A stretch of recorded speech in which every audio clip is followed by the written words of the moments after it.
Hello friends, सबको नमस्ते। स्वागत है आप सब लोग का मेरे यूट्यूब चैनल ई ज्ञान दीप में। तो फ्रेंड्स, आज आप देख सकते हैं कि डेट क्या है, 17/8/2020।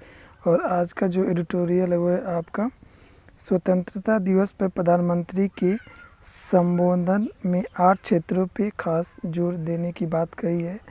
और ये लिखा गया आपके A.K. भट्टाचार्य के द्वारा। तो आइए देखते हैं। प्रधानमंत्री नरेंद्र मोदी ने स्वतंत्रता दिवस पर डेढ़ घंटे के अपने संबोधन में आने वाले दिनों में अपनी सरकार के नीतिगत दृष्टिकोण को लेकर के एक परिकल्पना पेश की। हालांकि उन्होंने भारतीय अर्थव्यवस्था के समक्ष मौजूद गंभीर चुनौतियों और सार्वजनिक वित्त पर बने दबावों के बारे में बोलने से परहेज किया। इसके बजाय मोदी ने आत्मनिर्भर भारत बनाने के बहुचर्चित मामले समेत 8 विशिष्ट क्षेत्रों पर जोर दिया। उन्होंने ढांचागत क्षेत्र को मजबूत करने, शहरी कामगारों, मझली इकाइयों एवं मध्य वर्ग को मदद देने, आर्थिक गतिविधियों में महिलाओं की भागीदारी बढ़ाने, किसानों का ध्यान रखने, मौजूदा डिजिटल प्रारूप को सशक्त करने, विकास को आर्थिक अधिक पर्यावरण अनुकूल बनाने और सशस्त्र बलों की मदद से सीमावर्ती जिलों में राष्ट्रीय कैडेट कोर (एनसीसी) का मजबूत नेटवर्क खड़ा करने पर जोर दिया। इनमें से कई घोषणाएं पिछली नीतियों को ही दोहराव है और वे प्रधानमंत्री की प्रमुख राजनीतिक एवं आर्थिक चिंताओं को दर्शाती है। लेकिन प्रधानमंत्री के इस भाषण में 3 नए बिंदु पर खास तौर पर अहम है। चलिए देख लेते हैं इसको भी। पहला, मोदी ने देश के करीब 170 सीमावर्ती जिलों को एनसीसी के साथ 1 लाख से अधिक युवाओं को जोड़ने वाली योजना लाने की घोषणा की है। एनसीसी के इन युवा कैडेट का सशस्त्र बल प्रशिक्षण देंगे। एनसीसी कैडेट को दैनिक भत्ता मिलने और सैन्य बलों का हिस्सा बनने की संभावना अधिक होने से इन जिलों में रहने वाले युवाओं को रोजगार देने की यह शायद हालिया समय की सबसे अहम योजना होगी। दूसरा, प्रधानमंत्री ने देश के सभी 6 लाख गांवों को डिजिटल ढंग से जोड़ने के लिए 1000 दिनों के भीतर ऑप्टिकल फाइबर नेटवर्क के विस्तार का लक्ष्य रखा है। मोदी ने बताया कि करीब 1.5 लाख ग्राम पंचायतें पहले ही इस नेटवर्क के दायरे में आ चुकी हैं, जबकि 1 लाख ग्राम पंचायतों को इस नेटवर्क का हिस्सा बनना बाकी है। और ये आपका तीसरा, उन्होंने राष्ट्रीय डिजिटल स्वास्थ्य मिशन शुरू करने की घोषणा की, जिसके माध्यम से हर एक भारतीय के स्वास्थ्य संबंधी आंकड़े जुटाए जाएंगे। इस आंकड़ों की मदद से नागरिकों को स्वास्थ्य सेवाएं देने में सहायता मिलेगी।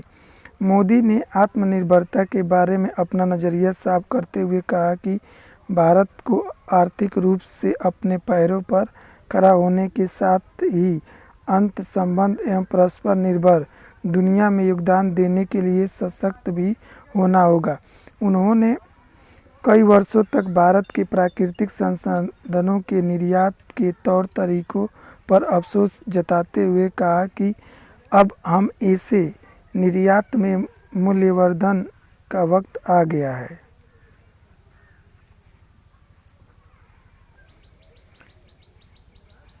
खाद्यान्न के मामले में देश को आत्मनिर्भर बनाने के लिए किसानों की प्रशंसा करते हुए मोदी ने कहा कि अब अंतरिक्ष, ऊर्जा एवं स्वास्थ्य क्षेत्र में आत्मनिर्भर होने का समय आ गया है।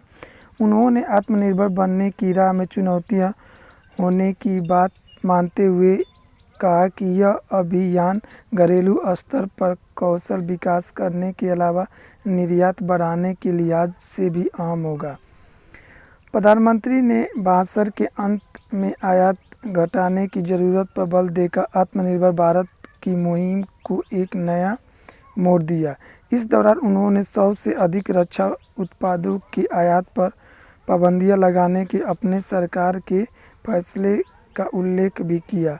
प्रत्यक्ष विदेशी निवेश (FDI) आवक में 18% उछाल से मिली राहत के बीच मोदी ने कहा कि भारत दुनिया में नई आपूर्ति श्रृंखला के एक केंद्र बनकर उभर रहा है। उन्होंने कहा कि यह मेक इंडिया अभियान का बड़ा रूप देकर मेक फॉरवर्ड बनाने का एक बढ़िया मौका भी है। प्रधानमंत्री ने वाजपेयी सरकार के समय बंदरगाहों को शहरों से जोड़ने के लिए शुरू की गई स्वर्णिम चतुर्भुज राजमार्ग परियोजना का जिक्र करते हुए कहा कि अब ढांचागत क्षेत्र को एक नया मुकाम पर ले जाने का वक्त आ गया है। राष्ट्रीय ढांचागत पाइपलाइन (NIP) के तहत करीब 7,000 परियोजनाओं को पहले ही चिन्हित किया जा चुका है, जिन पर करीब 110 लाख करोड़ रुपए खर्च किए जाने हैं। मोदी ने कहा कि जनधन बैंक खातों, उज्ज्वला गैस कनेक्शन और स्वास्थ्य बीमा से गरीबों को फायदा हुआ है, लेकिन शहरों में रहने वाले गरीबों का भी ध्यान रखने की जरूरत है। लेकिन अपने भाषण में उन्होंने शहरी गरीबों के लिए रोजगार गारंटी या आय अंतरण की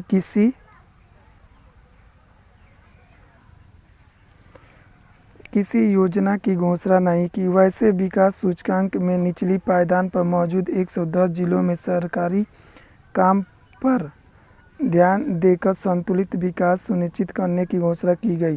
किसानों की आय दोगुनी करने का वादा दोहराते हुए मोदी ने कहा कि कृषि कार्यों में कच्चे माल पर आने वाली लागत को नीचे लाना होगा। उन्होंने कहा कि 1 लाख करोड़ रुपए का किसान ढांचागत कोष बनाने और बाजार तक किसानों की पहुंच आसान करने के लिए कानूनों में किए गए बदलाव से उन्हें अपनी पैदावार बेचने की सहूलियत होगी।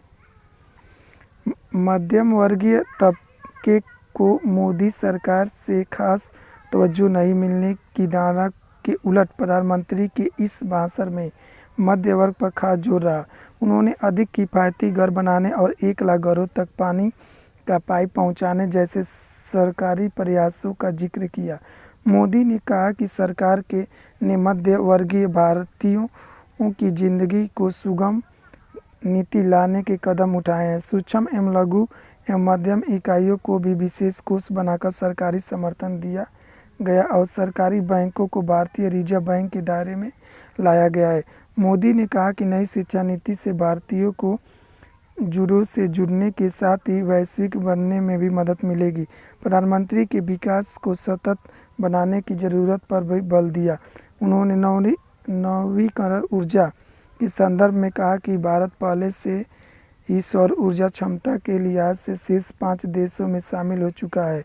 उन्होंने कहा कि लद्दाख एवं कार्बन तटस्थ क्षेत्र बनेगा और पारिस्थितिकी जैव विविधता एवं पर्यटन को बढ़ावा देने के लिए बाघ परियोजना की तर्ज पर डॉल्फिन परियोजना भी शुरू की जाएगी। तो friend, thank you for watching.